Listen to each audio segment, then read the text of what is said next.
இந்த வயசுல அவங்களுக்கு கோவம் தான் அத்தை அதிகமாகும். வரும் வரும். நாம கண்டிக்கிற விதத்துல கண்டிச்சா கோவம் வருமா?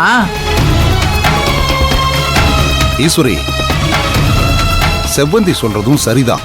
தேவையில்லாம கத்தி கோவப்படாம அது வந்த உடனே அதை தனியா கூப்பிட்டு உட்கார வச்சு புரிய வைக்கணுமா? அப்படித்தான் பண்ணணும். நான் சொன்ன நீங்க எங்க கேட்க போறீங்க? ஆள் ஆளுக்கு அவளுக்கு செல்லம் கொடுத்து கெடுத்து வச்சிருக்கீங்க. அதனாலதான் இப்படி இஷ்டத்துக்கு ஆடிட்டு இருக்கா. எது எப்படியோ இனிமே வெளியில போய் படிக்கிற வேலையில வேண்டான்னு சொல்லுங்க. அத்தை, கண்டிப்பா இத பத்தி பேசதான் போறேன். ஆனா வாசலையே நிக்க வச்சு பேசினா அது சரியா இருக்காது. அவ மனசு கஷ்டப்படுவா. என்ன சொல்ற நீ? அவ வருத்தப்படணும் நான் சொல்றேன். படிக்க போறேன்னு சொல்லிட்டு போய் லேட்டா ஒரு ஆம்பளை பையனோட பைக்ல வந்து இறங்குறா. அது சரியில்லைன்னு தானே சொல்றேன்.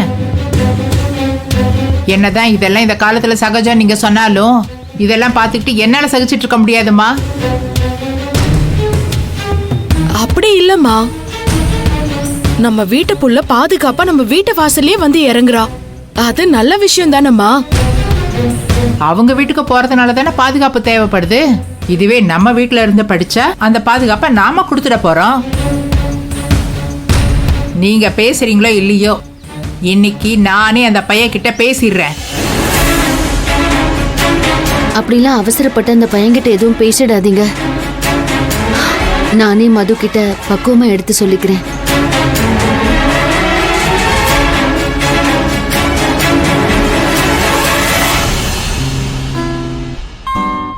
ஏய் மது, வா வா மது, உட்காரு உட்காரு. என்ன சொல்லலாம்? சும்மா ஏதாவது நீயே ஆர்டர் பண்ணு.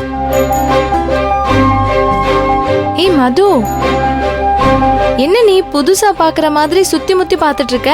ஏன் நீ இதுக்கு முன்னாடி ரெஸ்டாரண்ட்க்கு வந்ததே இல்லையா? ஏய், எங்க அம்மாவே ஒரு பெரிய ரெஸ்டாரண்ட்ல எம்டியா இருக்காங்க. அப்புறம் எப்படி ரெஸ்டாரண்ட்க்குலாம் நான் போகாம இருப்பேன்? இப்பெல்லாம் எங்க அம்மா எங்க கூட சரியா டைம் ஸ்பெண்ட் பண்றது இல்லையே தவிர, அவங்க ஃப்ரீயா இருக்கிறப்பெல்லாம் என்ன, என் தம்பி தங்கச்சிய எல்லாரையும் ரெஸ்டாரண்ட் கூட்டிட்டு போயிடுவாங்க. அது மட்டும் இல்ல, எங்க அம்மாவோட ஃப்ரெண்டு சிந்து ஆண்டி கூட எங்களை இந்த மாதிரி இடத்துக்குலாம் கூட்டிட்டு போயிருக்காங்க. அப்புறம் எதுக்காக அங்கேயும் இங்கேயும் திரும்பி திரும்பி பாத்துட்டு இருக்க? வேணாம் வேணாம். எதுக்கு?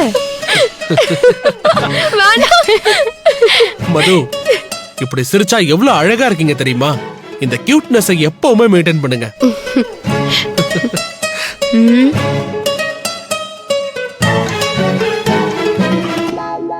Order please sir. அண்ணா நான் சொல்றேன். அண்ணா, என் அண்ணனுக்கு இன்னைக்கு பர்த்டே செலிப்ரேஷனுக்காக தான் வந்திருக்கோம். அதனால ஹாப்பி பர்த்டே அர்ஜுன்னு பேர் போட்டு சூப்பரான ஒரு கேக் எடுத்துட்டு வாங்க. சரிங்க. இந்த மெனுவை பார்த்துட்டு என்ன வேணும்னு சொன்னீங்கன்னா நான் எடுத்துட்டு வந்துருவேன்.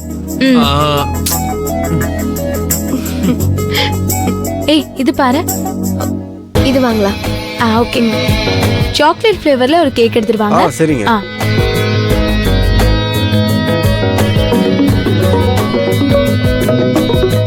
ஓ, என் ஃப்ரெண்டு தான் பர்த்டே விஷ் பண்றதுக்காக கால் பண்றான். அப்ப அட்டெண்ட் பண்ணி பேசு. ஹலோ மச்சி, சொல்றா.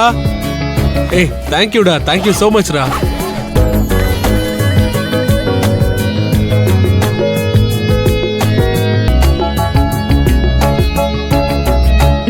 ஏய் மது, இந்தாடி.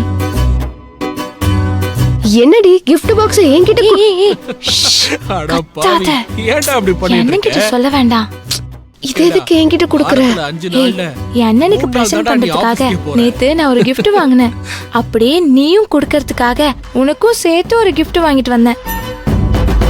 அர்ஜுன் கேக் கட் பண்ணதோ இத நீயே வாங்கிட்டு வந்த மாதிரி அவனுக்கு பிரசன்ட் பண்ணிடு, ஓகேவா?